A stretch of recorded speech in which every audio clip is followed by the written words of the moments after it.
En el capítulo anterior, conocimos a un faraón único, que desafió creencias ancestrales del pueblo egipcio, acabando con el culto a una multiplicidad de dioses para impulsar la fe en un solo Dios, cambiando su nombre de Amenhotep a Akenatón y creando una ciudad consagrada exclusivamente al culto al dios disco solar, que es Atón.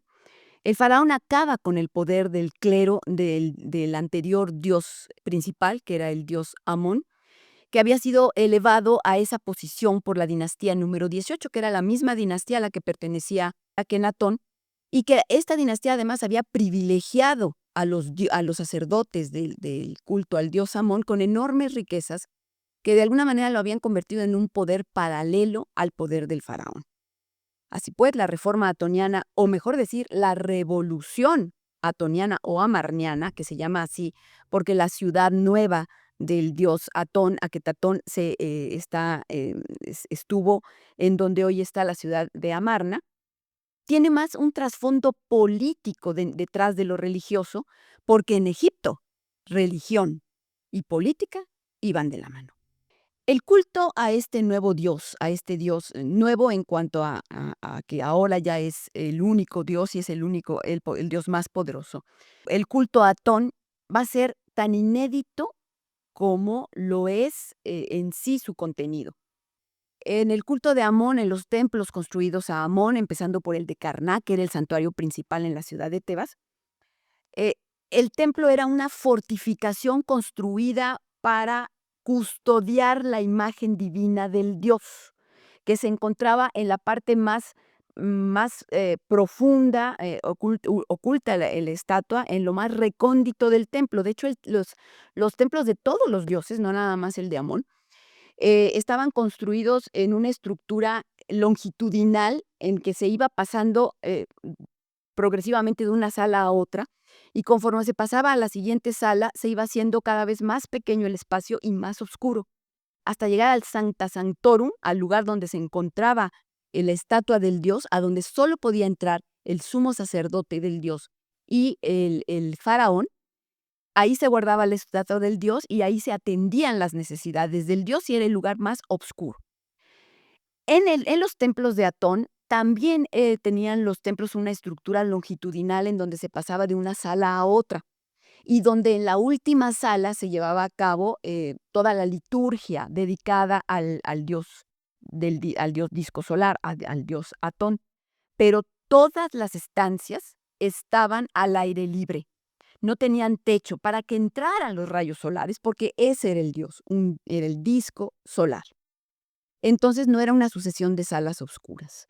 Y en varias de ellas, pues había, en estos grandes patios abiertos, había altares cubiertos de flores y frutos, eso también totalmente novedoso, que eran las ofrendas al dios, porque el dios se alimentaba de la esencia de estas ofrendas. Otra diferencia importantísima era que al dios tradicional, a cualquiera de los dioses tradicionales, empezando por Amón, el pueblo no lo veía más que en las procesiones que se hacían, que paseaban al dios por las ciudades.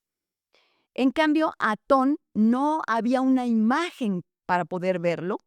En realidad, la imagen de Atón era el faraón. El faraón personificaba al dios. Y recuerden ustedes, lo dijimos en el capítulo anterior, todos los días el faraón se paseaba en su carruaje de su palacio en la ciudad de Amarna, en la ciudad de Aketatón, desde su palacio en el norte de la ciudad al centro de la misma, siempre rodeado de una parafernalia de guardias que lo vigilaban, pero lo podían ver diario, como veían a Nefertiti también. Bueno, y aquí volvamos a hablar de Nefertiti, la mencionamos también en el capítulo anterior. ¿Quién era esta mujer, la esposa real del faraón? Akenatón, cuando se llamaba Amenhotep IV, en su segundo año de reinado, casó con esta mujer. Sin embargo, el origen de Nefertiti no se conoce, es misterioso. Hay para ello, para explicar de dónde viene, dos teorías. La primera se basa en el significado de su nombre. Su nombre significa la bella ha venido. Y también se basa en sus rasgos, unos rasgos bellísimos, hermosísimos, que bien conocemos gracias al busto que está en el Museo Egipcio de Berlín. Bueno, pues sus rasgos, según esta teoría, son rasgos asiáticos. Entonces se cree que era hija del dios del reino de Mitanni, uno de los reinos poderosos del Medio Oriente.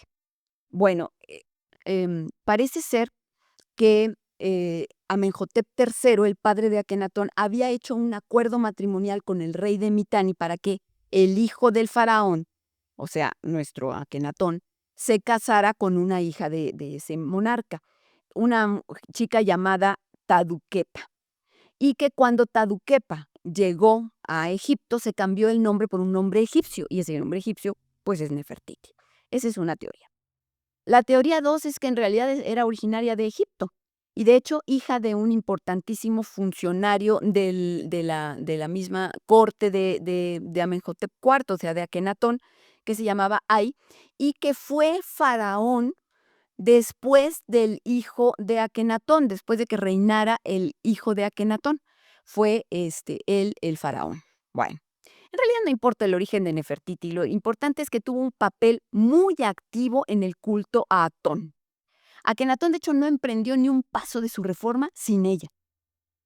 En relieves la vemos participando con él en todo el culto, siendo iluminada por los rayos de Atón. En el templo, por ejemplo, de Genpaatón, se la representa incluso llevando ella a cabo el culto sin su marido, como ella como sacerdotisa del dios. Hay incluso una sala hipóstila en ese templo dedicado únicamente a ella, en donde ella la representan haciendo una serie de acciones que solo correspondían a los faraones. Por ejemplo, golpeando con una masa a los enemigos de Egipto.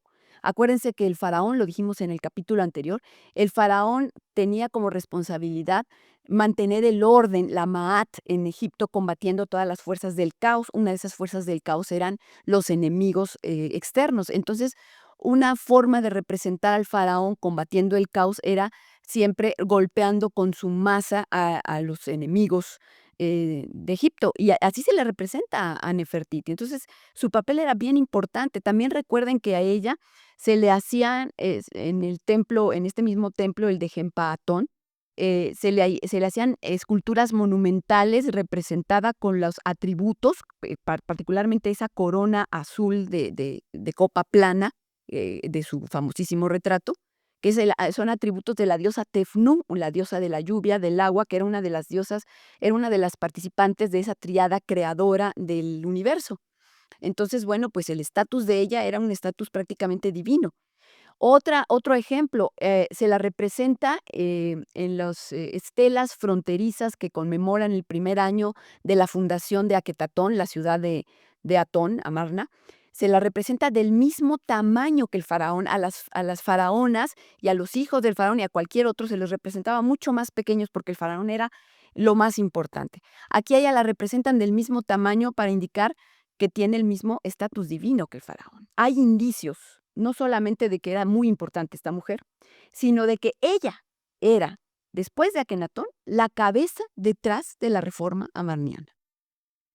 Como decíamos, sus rayos la iluminan a ella igual que al faraón.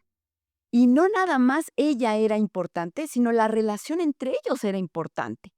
Era parte de la nueva doctrina porque fuera de esas representaciones en que ellos están haciendo rituales a Atón, hay representaciones muy interesantes, inéditas en la iconografía egipcia, en la que los representan en escenas cotidianas demostrándose su amor.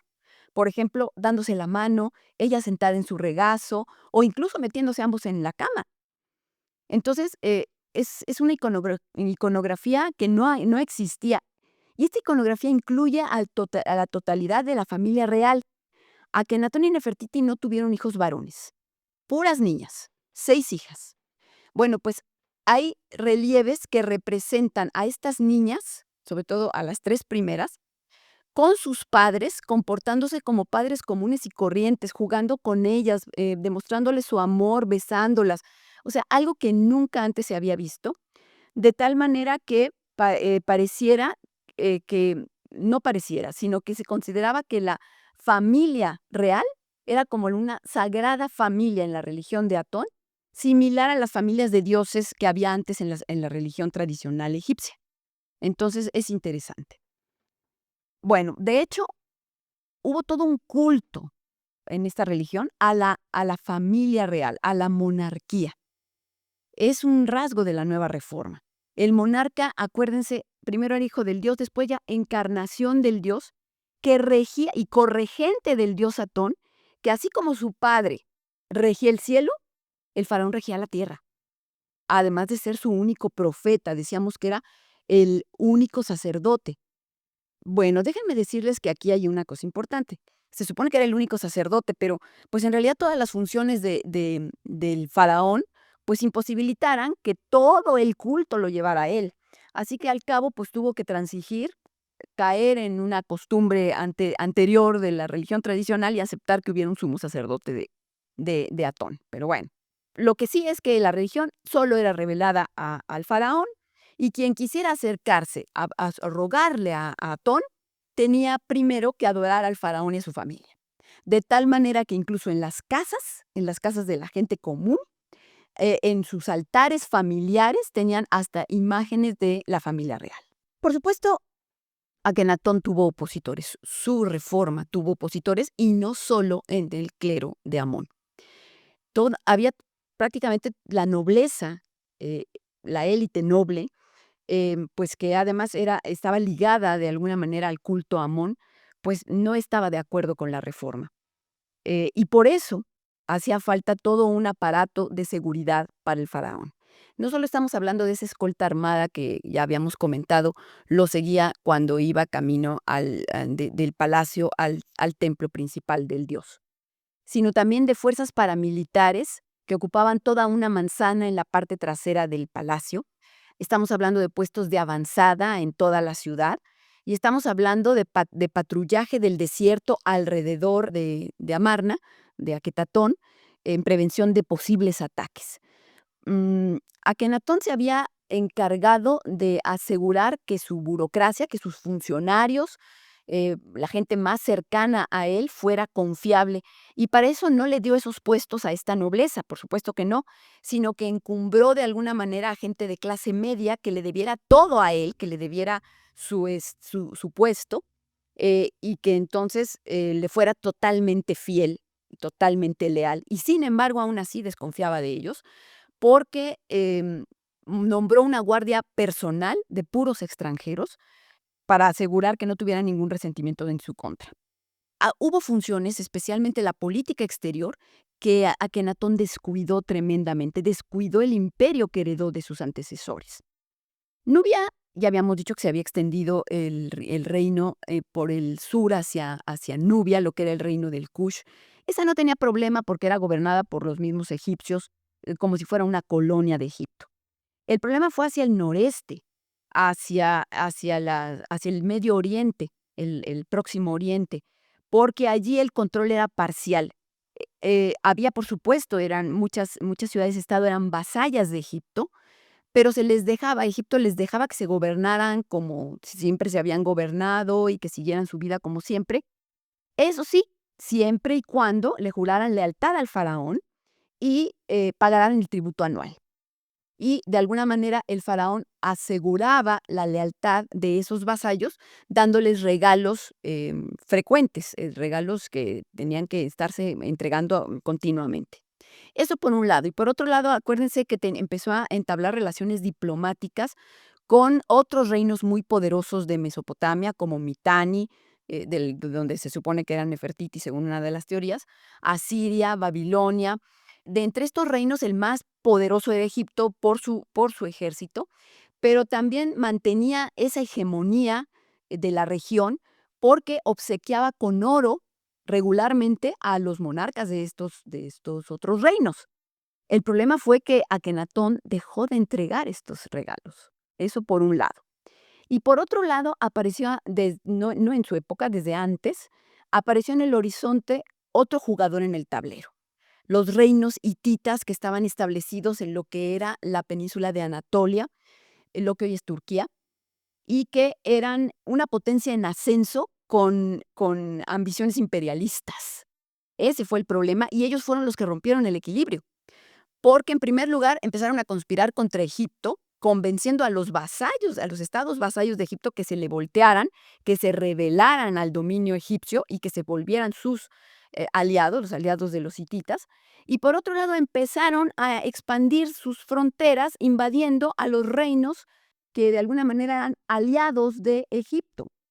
Entonces, estos reinos, el primero de ellos, Mitanni, se empezó a expandir los hititas sobre Mitanni, le clamaron por ayuda a Akenatón, le pidieron que mandara ejércitos para combatir a los hititas. Y Akenatón se negó a mandarlos, se cruzó de brazos y en cambio optó, según él, por la diplomacia en lugar de hacer la guerra y se alió con los hititas, esperando que de alguna manera entre hititas y el reino de Mitanni se desgastaran y le falló el cálculo porque los hititas conquistaron Mitanni y siguieron avanzando sobre el imperio de los egipcios.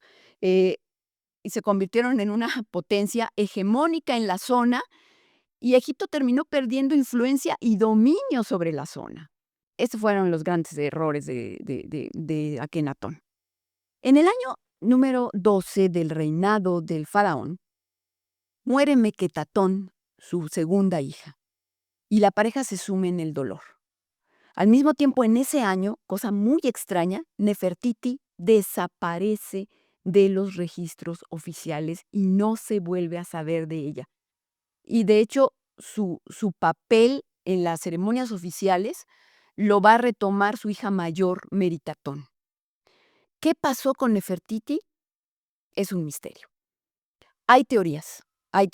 La primera, muy evidente, es que su salud estaba quebrantada, su ánimo destrozado después de la muerte de su segunda hija, y entonces, pues parece que esta teoría dice que se retiró a un palacio, no con el faraón, se retira, y ahí muere. Esa es una de las teorías. Otra es que se separó de Akenatón y rompió esa idílica pareja que se proclamaba desde la Reforma, y bueno, se fue a otro palacio y no volvió a aparecer. Ahora hay una teoría más elaborada, hay un par de teorías más elaboradas, interesantes. Una de ellas dice que se dio cuenta del error de la reforma religiosa que estaba perjudicando a Egipto y que por eso se separa de su marido, se separa del faraón y se va a otro palacio junto con el heredero al trono, que es un hijo de Akenatón, pero no un hijo de ella, porque ella tuvo puras niñas, sino un hijo con una esposa secundaria, y que empezó a formar a ese niño para que fuera el sucesor de su padre y que cuando reinara regresara a la religión de sus ancestros y rompiera con la reforma religiosa. Bueno, pues la última teoría es muy interesante. Según ella, Nefertiti en realidad nunca se separó del faraón ni desapareció de la escena, pero sí adoptó una personalidad masculina y gobernó junto a Akenatón como su corregente primero y después como faraón en solitario, tal como lo había hecho una faraona de la misma dinastía 18, Hatshepsut, años atrás. De hecho, es muy curioso que cuando desaparece Nefertiti, coincide con la aparición de un personaje llamado Smenker o Smenekara, que Akenatón nombra a su corregente, con el que gobierna los últimos años de su vida y que después será faraón entre 1333 y 1332 a.C. Este personaje, que además es un personaje misterioso que no se sabe de dónde salió, ¿era Nefertiti? ¿O era otro hijo de Akenatón con una esposa secundaria que gobernó y se le legitimó su reinado casándose con la hija primogénita de Akenatón y Nefertiti, con Meritatón, porque ella estuvo gobernando junto con este personaje? Bueno, no se ha podido saber hasta ahora.